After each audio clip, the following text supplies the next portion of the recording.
Volvemos a este aula virtual del Zoom y sobre todo volvemos a reunirnos alrededor de la palabra de Dios para ver en esta tarde uno de esos reflejos que sobresalen junto con Abraham, con Moisés y con otros en la historia de la revelación. Y vamos a considerar acerca de David, el hijo de Isaí. Vamos a verlo en dos partes, si el Señor lo permite. Una primera que va a tratar más sobre los fundamentos que sostienen la vida y el servicio de David. Y un segundo, en la voluntad del Señor, sobre las reacciones de David cuando peca. Porque justo no hay ninguno. Y no hay varón que no peque, incluido las mujeres. Todos pecamos. Y podemos aprender también de David cómo es o cómo debe ser una reacción correcta cuando hemos cometido pecado. De manera que vamos a ver el reflejo de David en dos partes. Decíamos la semana pasada, en el estudio anterior, que no había una lectura en particular, porque tendríamos que leer todo el primer libro de Samuel, el segundo libro de Samuel, el primer libro de Reyes y otros más. Pero quiero deciros que yo he disfrutado esta semana de manera especial leyendo los Salmos de David. Porque en los relatos de los libros históricos, tenemos la prosa, el relato de lo que fue su vida y cómo fue su vida. En los Salmos de David, en muchos de ellos, tenemos cómo se sintió David. De manera que podemos ver en un relato histórico lo que fue su vida y podemos conocer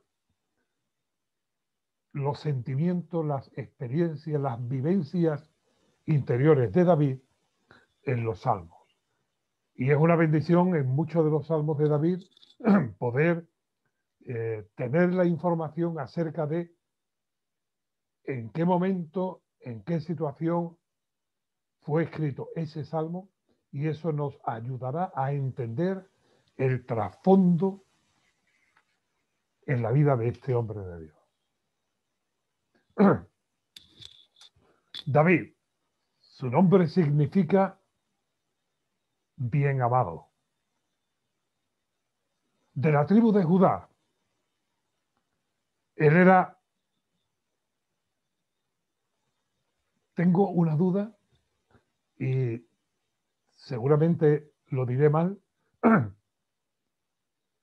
pero su tatarabuelo era, por lo tanto, él era no bisnieto, un grado más de Salmón. Y Salmón engendró al bisabuelo de David, de Rahab. Rahab, la ramera. Era bisnieto de Boz, que engendró a el abuelo de David, de Ruth, la moabita. Y era nieto de Obed, hijo de Isaí. En el capítulo 5 del libro de Ruth y en el capítulo 2 del primer libro del Crónicas lo encontramos. Y David de Besabet, la que fue mujer de Urías, posteriormente viuda de Urías, con la que David se casó, engendró a Salomón.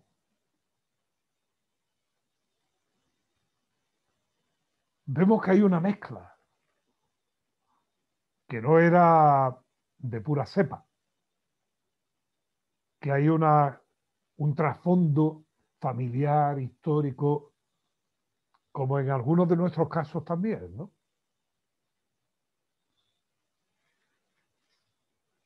Un dato que creo que llama la atención. Sabemos que el padre de David era Isaí, pero no sabemos cómo se llamaba la madre.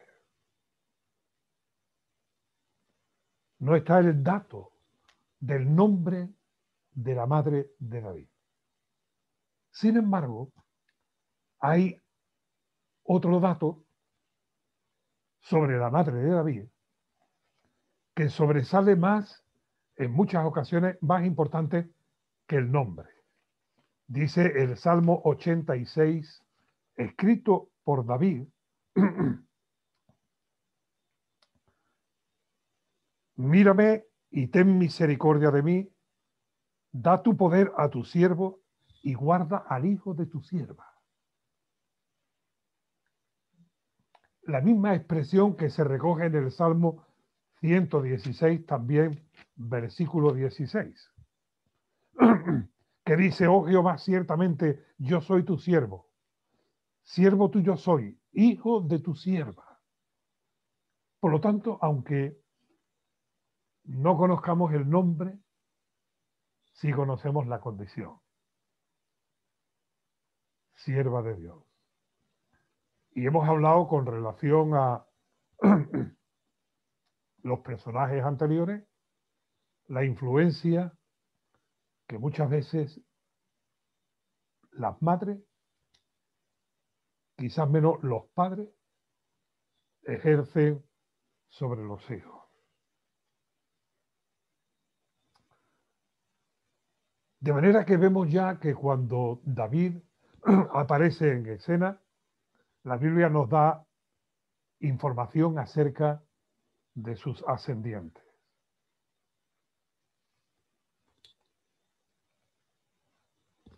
Me gustaría leer en Jeremías capítulo 9, porque esto va a estar conectado con el final del estudio. Versículo 23. Así dijo Jehová, no se alabe el sabio en su sabiduría, ni en su valentía se alabe el valiente, ni el rico se alabe en su riqueza. Mas alábese en esto el que se hubiere de alabar, en entenderme y conocerme, que yo soy Jehová, que hago misericordia, juicio y justicia en la tierra, porque estas cosas quiero, dice el Señor. Miremos a David y sus valientes, si queréis también, pero veámoslo desde esta perspectiva. No por la sabiduría propia, ni la valentía propia, ni la fortaleza propia, mucho menos por las riquezas propias, sino veámoslo por otros valores, por otras cuestiones. Aunque Jeremías escribió después de la existencia de David, no fue David que escuchó a Jeremías decir eso, pero lo que Jeremías recoge de que Dios dijo, David lo tuvo muy en cuenta. No es una biografía, pero bueno es que hagamos un pequeño retrato. Yo os sugiero considerar la vida de David en 4 etapas. Infancia y juventud, vivida en Belén, de Judá, donde después, como 1000 años después, o 1040 años después, nacería el Señor Jesucristo.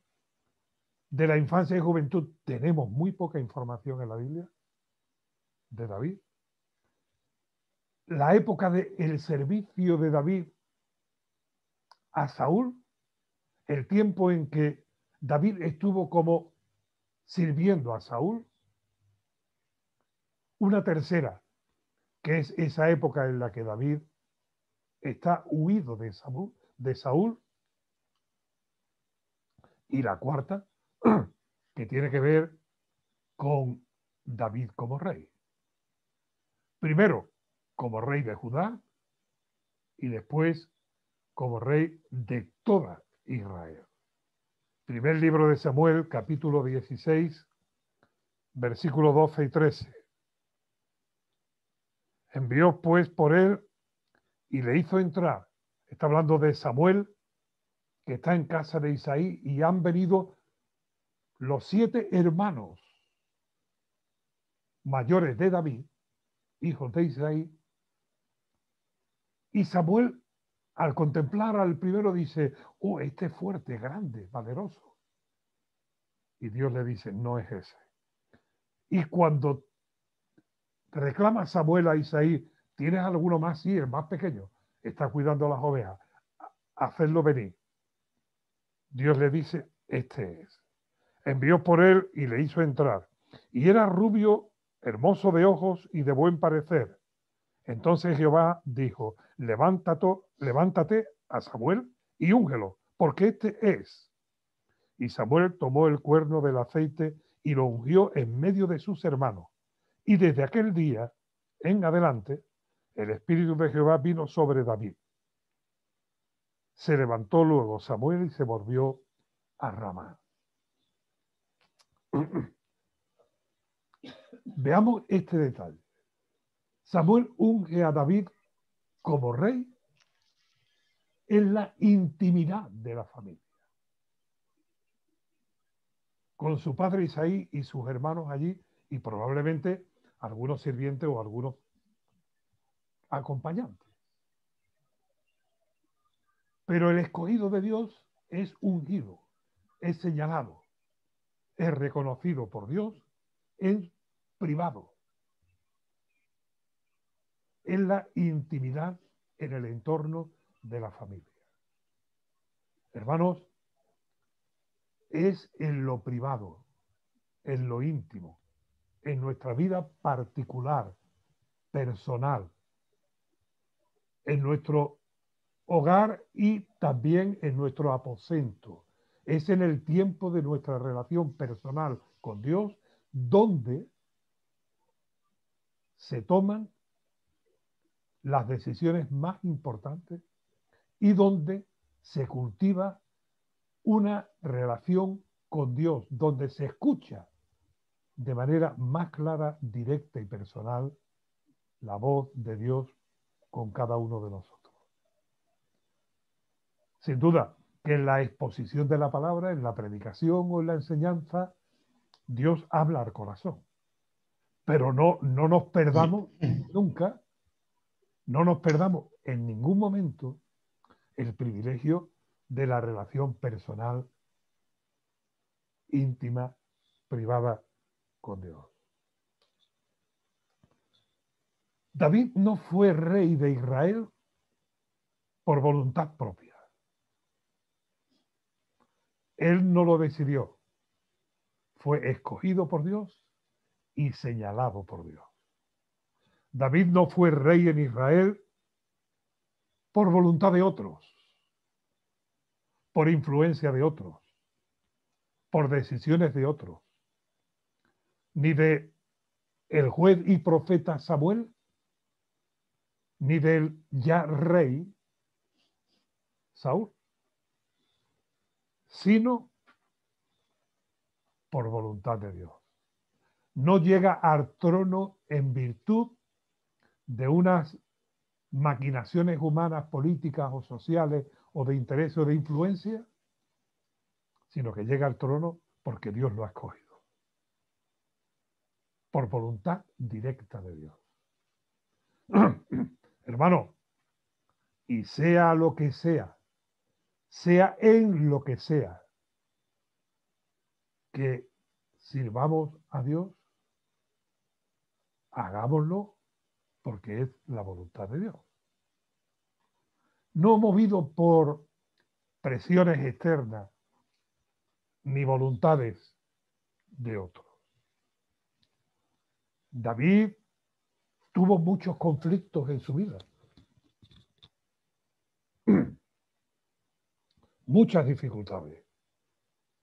No solamente libró batallas con armas, sino que también sufrió y libró en conflictos de carácter familiar. Lo mismo que le pasó a José con sus hermanos, en cierto modo le pasó también a David con los suyos. ¿Os acordáis cuando estaban Saúl y el ejército de Israel frente a los filisteos? Y estaba allí el gigante, Goliat. Y David es enviado por su padre para ver cómo están sus tres hermanos mayores y les lleva algún avituallamiento. Y cuando el hermano lo ven llegar, dice, ¿qué haces aquí? ¿Qué has venido a ver la batalla? ¿Qué has venido a ver la guerra? ¿Has dejado las ovejas? Por lo tanto, no hagamos idealizaciones de que que estos hombres de Dios vivieron en circunstancias idóneas, fantásticas, extraordinarias, sin conflicto, con padres y madres sin cometer errores y que aquello era un, un panal de miel, ¿no? No, no, no. Él libró conflictos y vivió en conflictos familiares, sociales, políticos, en dificultades económicas, que a veces pensamos que David siempre nadó en la abundancia. No, huyendo de Saúl, tuvo que buscar a Nabat y pedirle a Nabat que le diera comida. Y tú, ¿os acordáis que se lo negó? Por lo tanto, como Pablo dijera después, más adelante, para todo estoy preparado. Para estar en abundancia y para estar en escasez. También conflictos morales. Porque no estaba libre de las batallas que se libran en el alma, de los deseos de los ojos, aún de la vanagloria. Pero esto, Dios mediante, lo veremos en el próximo estudio. David tuvo muchas luchas interiores y algunas filosóficas o, si queremos, teológicas. ¿Por qué te abates, oh alma mía? ¿Por qué te turbas dentro de mí? Y le dice a Dios, ¿por qué me has olvidado? ¿Por qué estás lejos de mí? Es decir, él disfruta de una relación personal con Dios, pero eso no le libra de sentirse en muchas ocasiones como si Dios no le escuchara. Pero conociendo por los relatos de los libros históricos cómo sucedieron las cosas y leyendo en los salmos cómo se sentía David, vemos que aunque David sintiera que parecía que Dios estaba lejos, Dios siempre estaba con sus ojos fijos en él, como pasa con nosotros. Aquella expresión que se recoge en varios lugares y en el libro de Hebreo también, que Dios prometió, no te dejaré ni te desampararé. Es una realidad. Avancemos un poco. El pueblo escoge a un rey, Saúl, porque era el más alto, porque era el más fuerte. Y Saúl desobedece a Dios y es desechado.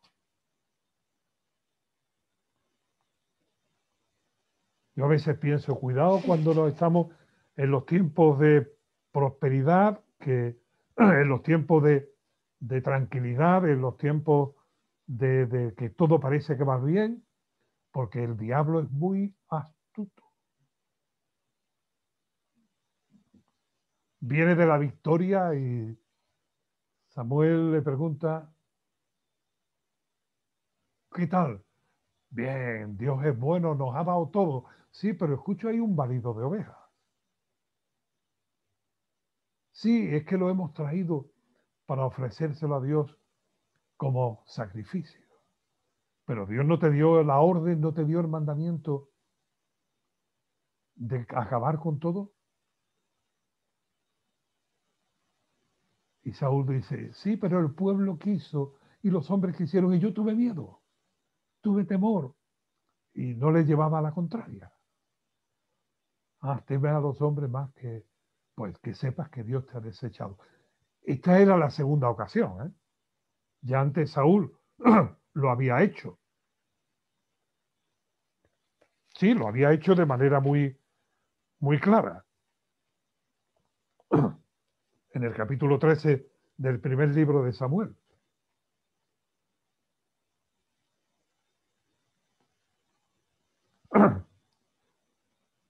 Veamos en este capítulo un par de cosas.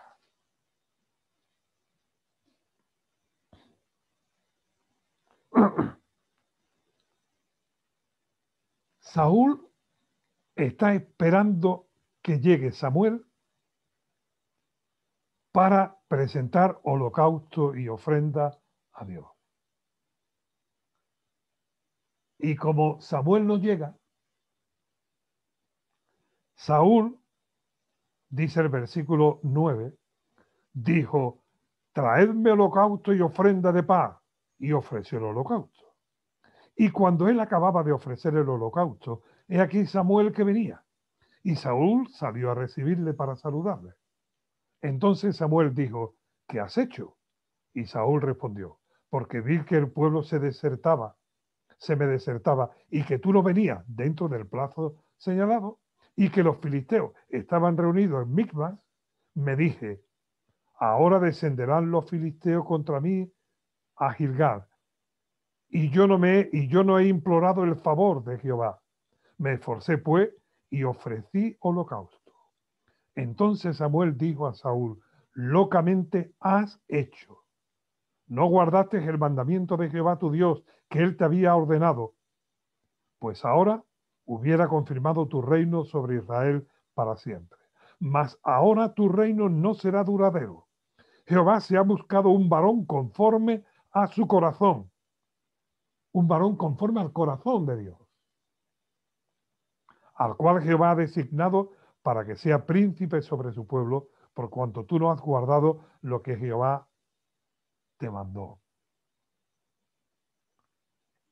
Cuidado cuando nos atribuimos funciones que no corresponden a la voluntad de Dios para nuestras vidas. Hermano, Dios da dones, que es interesante. Creo que 1 Corintios 12 dice que el Espíritu da dones. El Señor da ministerios y Dios da el poder. De manera que la Trinidad divina, las tres personas de la deidad, actúan conjuntamente en la vida de cada creyente para que cumplamos nuestra función.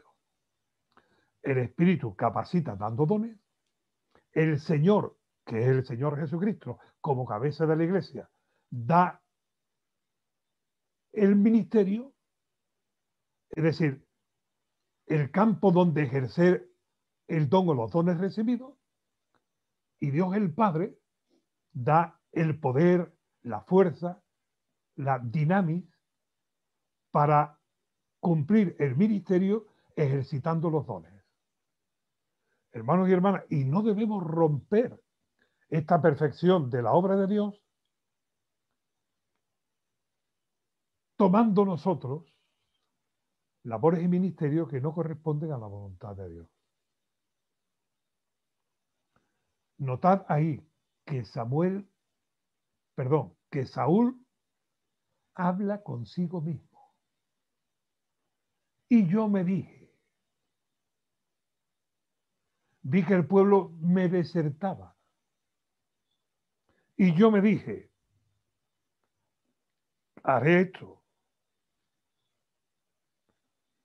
En David hay otra característica que sobresale.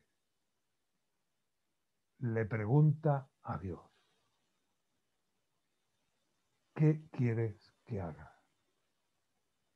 Saúl toma decisiones y cumple su voluntad haciendo lo que él quiere.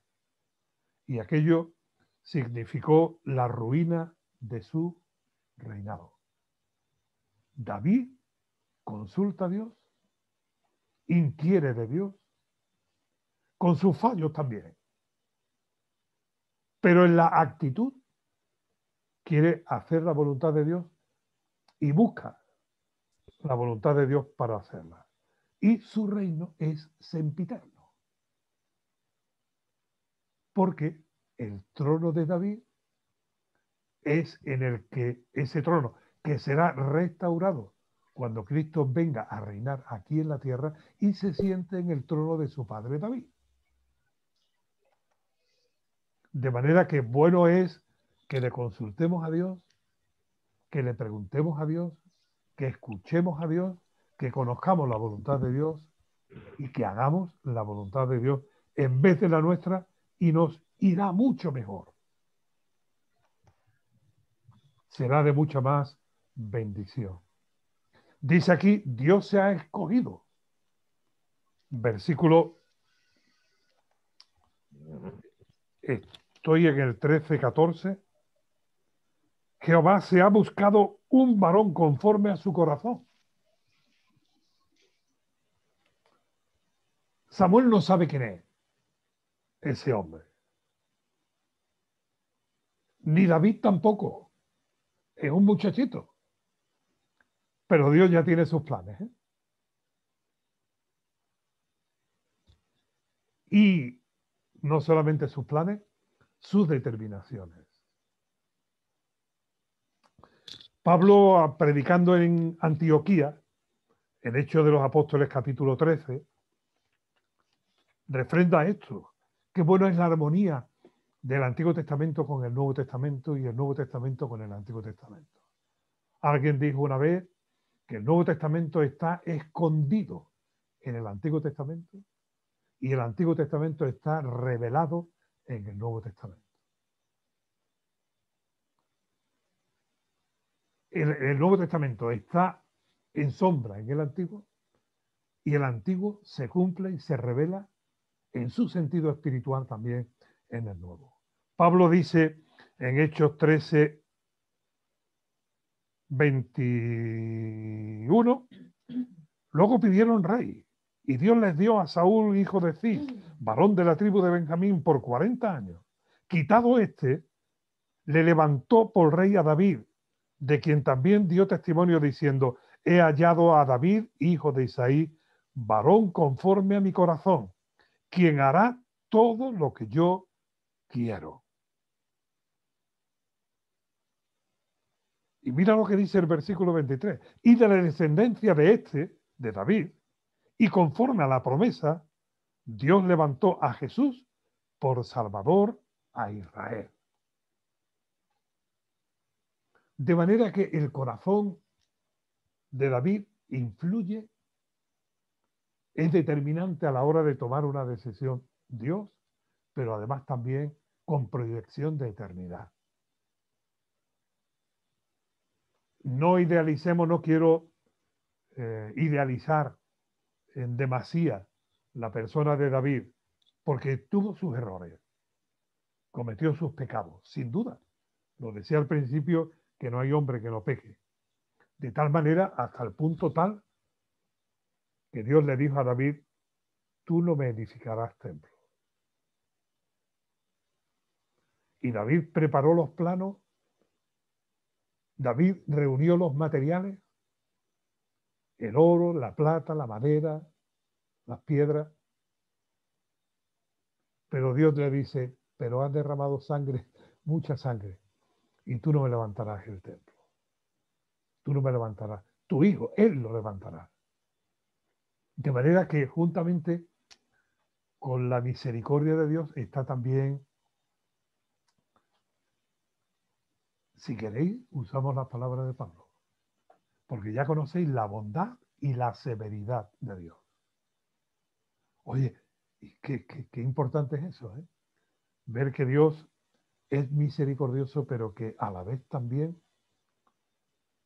es el Padre amante que nos disciplina.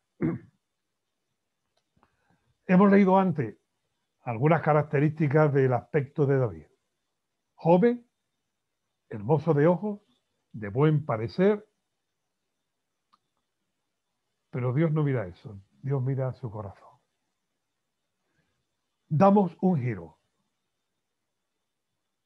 Os decía que íbamos a ver sobre las bases, los fundamentos, qué es lo que en David influyó en su vida para Dios y en su reacción también cuando pecó, en las ocasiones en las que pecó. Y os propongo ver 4 cosas. El corazón, la mente, la voluntad y también la vida de David. Porque tal es el corazón del hombre, así es él. Y cuando le dijeron al Señor Jesucristo cuál es el primero y el más grande de los mandamientos, cita Deuteronomio 6:4. Oye Israel, Jehová nuestro Dios, Jehová uno es. Pero dice, pero el más grande es, amarás al Señor tu Dios con todo tu corazón, con toda tu mente, con toda tu fuerza y con toda tu alma. Y hermano, si queremos contemplar en el reflejo bíblico de David, os propongo considerar estos 4 aspectos. El corazón. Por eso decía lo de los salmos, ¿eh? Porque en los libros históricos está el relato de la historia, pero en los salmos está recogido mucho del sentir interior. En el Salmo 24, David pregunta, ¿quién subirá al monte de Jehová y quién entrará en su lugar santo? El limpio de manos y puro de corazón. Puro de corazón. Puro no quiere decir sin defecto. Puro quiere decir íntegro, sin doblez, sin pliegues. No quiere decir que sea sin tacha. Lo que quiere decir es que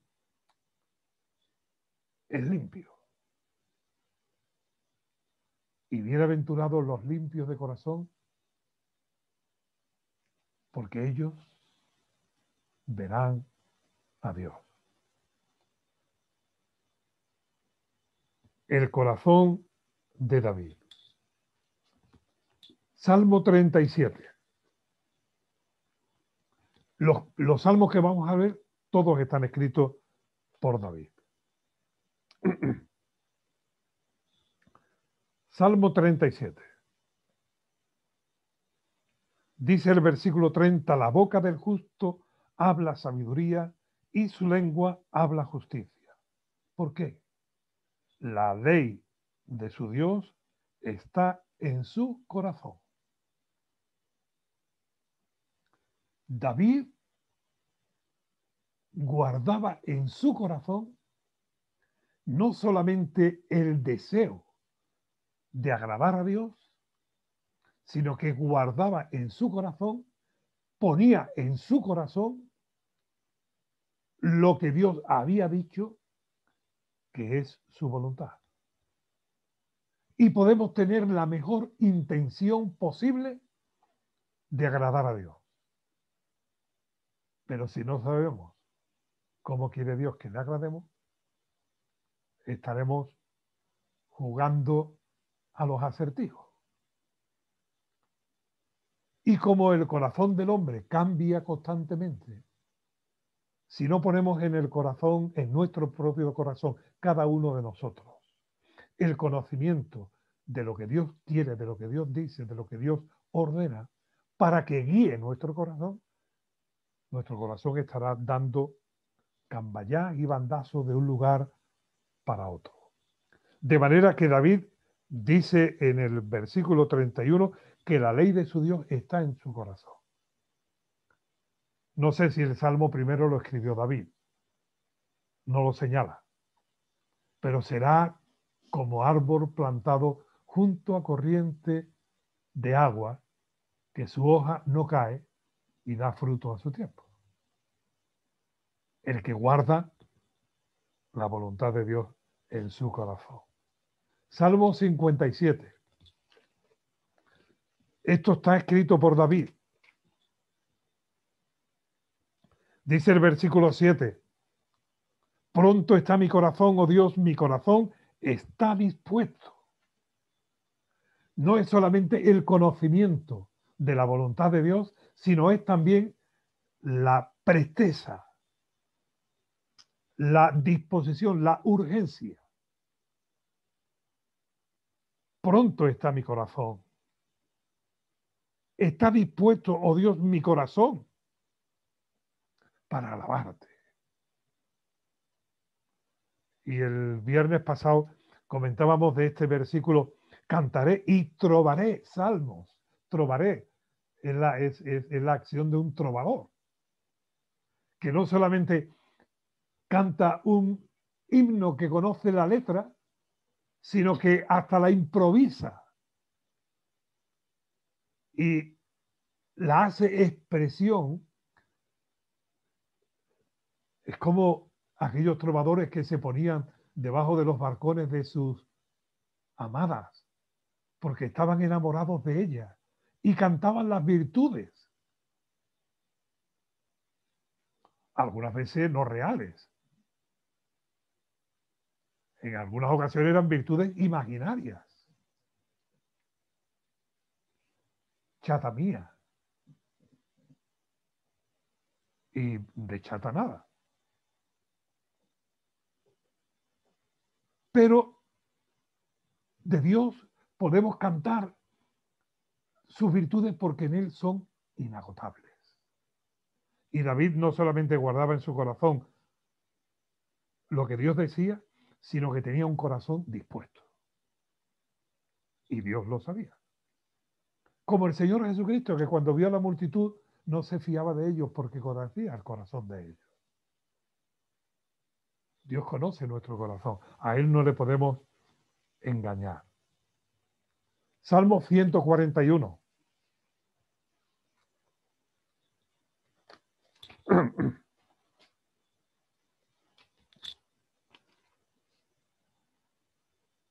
Versículos 3 y 4. Pon guarda a mi boca, oh Jehová. Guarda la puerta de mis labios. No deje que se incline mi corazón a cosa mala, a hacer obras impías con los que hacen iniquidad. No coma yo de sus deleites. David es consciente de que engañoso es el corazón más que todas las cosas.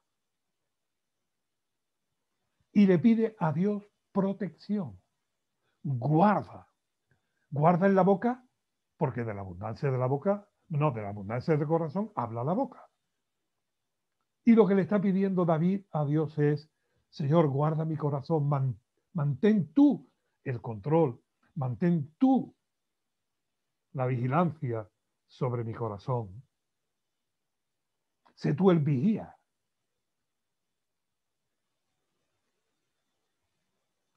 Después veremos que en el Salmo 51 dice, y un espíritu recto.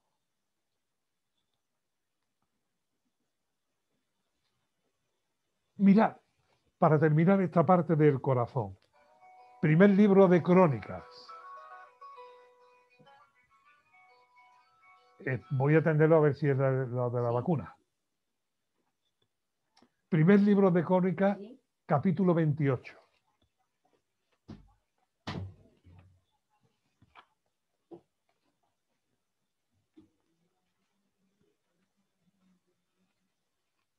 Perdonad que no haya apagado el teléfono.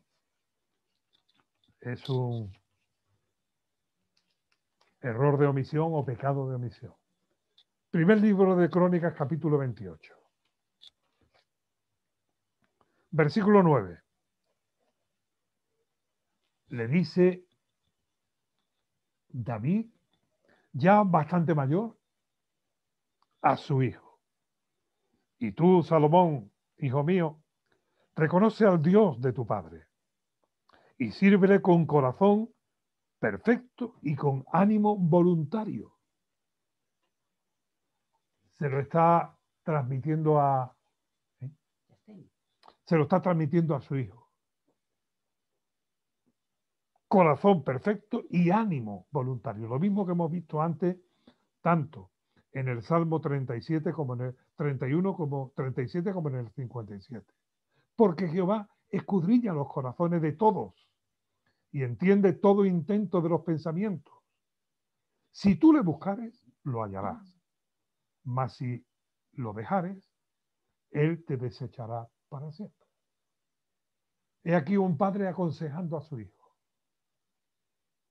Un padre, no a un niño chico, sino a un hombre ya, que le está transmitiendo de su experiencia la importancia de, sobre todas las cosas guardadas, guarda tu corazón. ¿Por qué? Porque de él mana la vida, dice el libro de Proverbios. No solo el corazón. En David también su mente era importante y explica mucho de sus comportamientos. David pudo soportar la persecución de Saúl, el odio de Saúl, y no responder a la maldad de Saúl con otra maldad.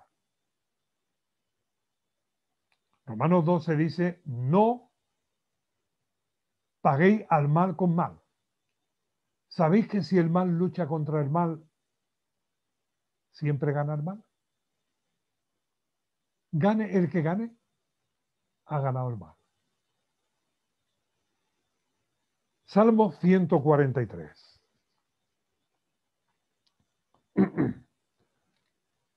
Vamos a hablar de la mente, de la masa gris,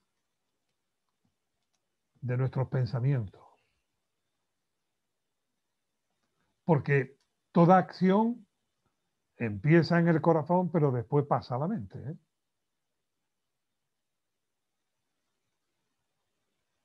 Los deseos del corazón se convierten en pensamientos y luego pasan a las obras si no se interrumpe.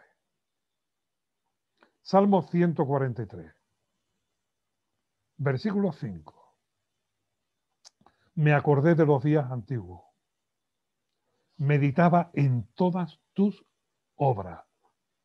Reflexionaba en las obras de tus manos. Y extendí mis manos a ti, mi alma a ti, como la tierra sedienta. Qué bueno es llenar nuestra mente, nuestro conocimiento, nuestra memoria de los relatos bíblicos, de lo que Dios ha hecho, cómo ha obrado en el desarrollo de la historia. Conocer las vidas y experiencias recogidos en la palabra de Dios. Porque aquí David lo dice, me acordé de los días antiguos, pero no solamente de su propia experiencia de sus días, meditaba en todas tus obras, reflexionaba en las obras de tus manos.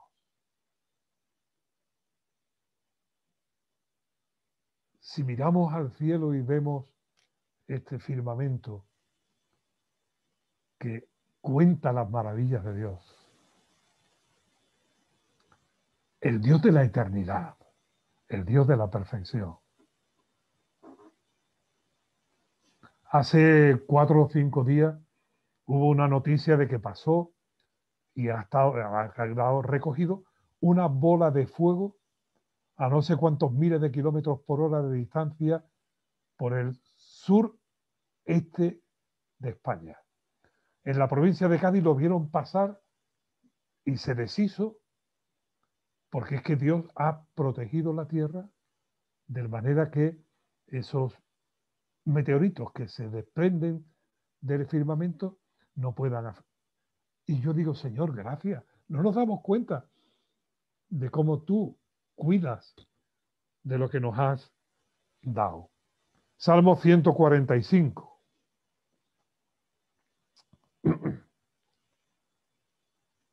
Versículo 5. En la hermosura de la gloria de tu magnificencia y en tus hechos maravillosos meditaré.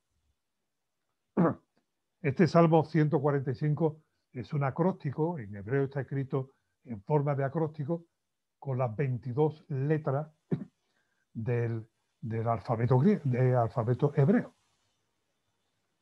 Pero aquí dice, David añade un dato al del Salmo 143.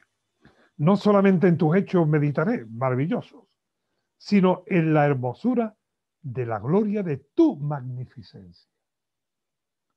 Porque al contemplar la obra de Dios, en las cosas materiales y su intervención también en la historia y en la vida, David veía la magnificencia, la gloria, la majestad de Dios, la perfección de Dios. Y le preguntaba a Dios. Y buscaba a Dios. Y quería hacer la voluntad de Dios, porque él buscaba la guía de Dios. Bueno, es que nos armemos de este pensamiento. Preguntarle a Dios, Señor, ¿debo hacerlo? ¿No debo hacerlo? Inquirir en su voluntad y buscar agradarle en todo. Porque la vida cristiana no es un a ver si acierto. La vida cristiana va mucho más allá de la buena voluntad. La vida cristiana va en base a lo que Dios ha dicho, a lo que Dios ha revelado como voluntad suya. Y este es el tercer aspecto. Corazón, mente, voluntad. Voluntad. Porque ahora no es solamente que David quería conocer la voluntad de Dios, sino que David tenía que tomar una decisión y obedecer a Dios. Y cuando vemos que Dios es glorificado en la vida de David, es porque David ha sujetado su voluntad en la circunstancia en la que estuviera, en la situación por la que pasara, en el conflicto que estuviese librando. David glorificaba a Dios no solamente buscándole y conociéndole, sino sujetándose a él.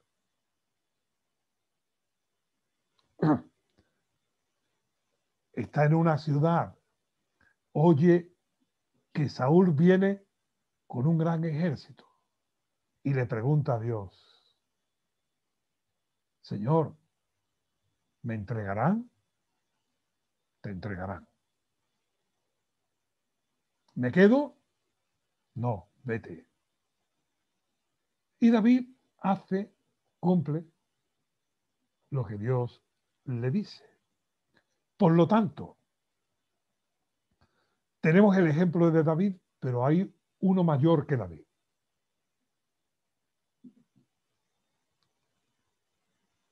Padre, si es posible, pase de mí esta copa,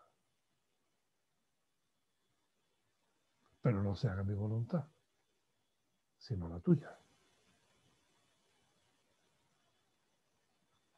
¿Estamos nosotros dispuestos?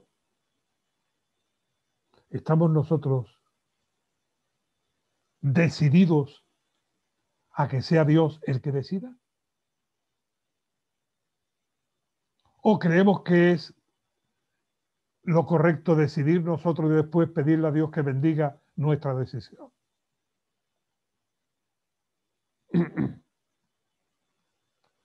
Y por último, en el Salmo 16,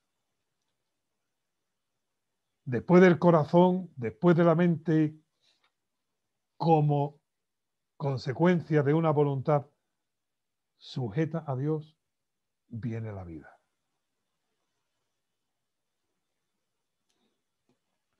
Voy a leer el Salmo 16. Guárdame, oh Dios, porque en ti he confiado. Oh alma mía, dijiste a Jehová, tú eres mi Señor. No hay para mí bien fuera de ti. Para los santos que están en la tierra y para los íntegros es toda mi complacencia. Se multiplicarán los dolores de aquellos que sirven diligentes a otro Dios. No ofreceré yo sus libaciones de sangre, ni en mis labios tomaré sus nombres. Jehová es la porción de mi herencia y de mi copa. Tú sustentas mi suerte. Las cuerdas me cayeron en lugares deleitosos y es hermosa la heredad que me ha tocado. Bendeciré a Jehová que me aconseja. Aún en las noches me enseña mi conciencia. A Jehová he puesto siempre delante de mí, porque está a mi diestra, no seré conmovido. Se alegró por tanto mi corazón y se gozó mi alma. Mi carne también reposará confiadamente, porque no dejarás mi alma en el Seol, ni permitirás que tu santo vea corrupción. Me mostrarás la senda de la vida. En tu presencia hay plenitud de gozo, delicias a tu diestra para siempre. Este es el resumen de una vida. Dijiste, oh alma, tú eres mi Señor. Una decisión tomada en el pasado, aplicada durante toda la vida, que se extiende hasta la eternidad. Por lo tanto,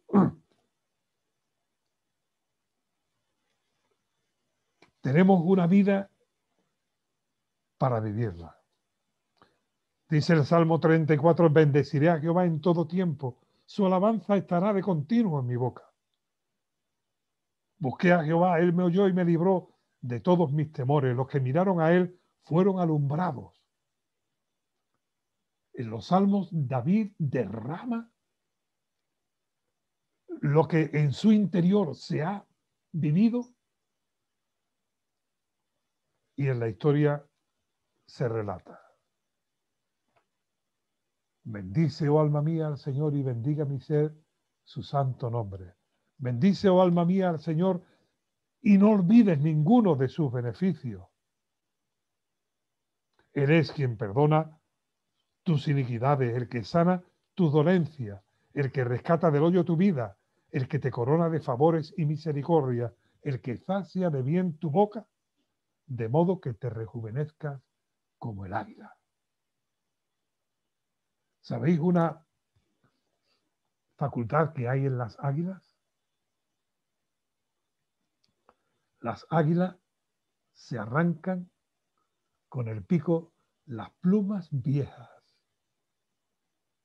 y le salen plumas nuevas, suaves y ligeras, que les permiten tomar vuelo y subir en las alturas, de modo que te rejuvenezcas como el águila. Hermanos, algunas veces, y hermanas, tenemos que arrancar de nosotros cosas, actitudes, planteamientos, prioridades que pertenecen a lo viejo y se convierten en estorbos para levantar vuelo.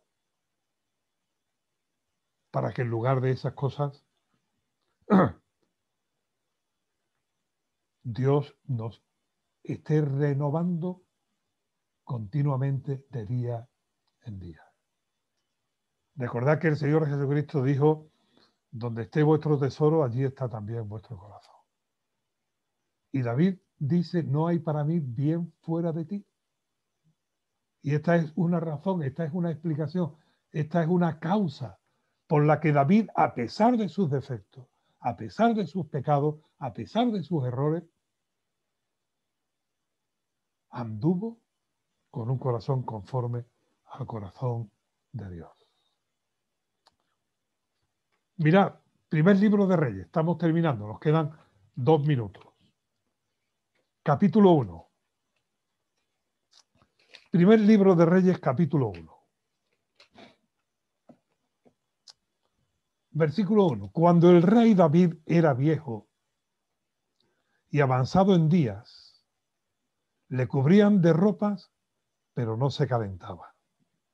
Le dijeron por tanto sus siervos: busquen para mi señor el rey una joven virgen, para que esté delante del rey y lo abrigue, y duerma a su lado, y entrará en calor mi señor el rey.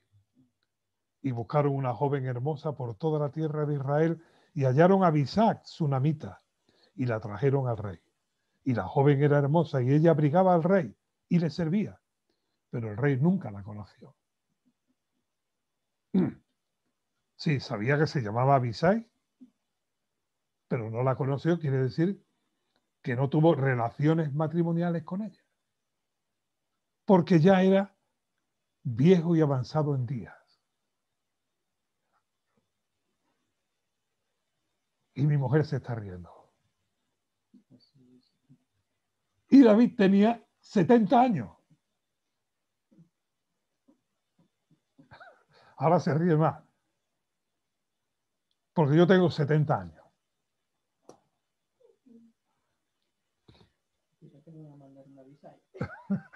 Sí, es verdad, y dice que no me van a traer una visa. Pero menos mal, ella me da calor.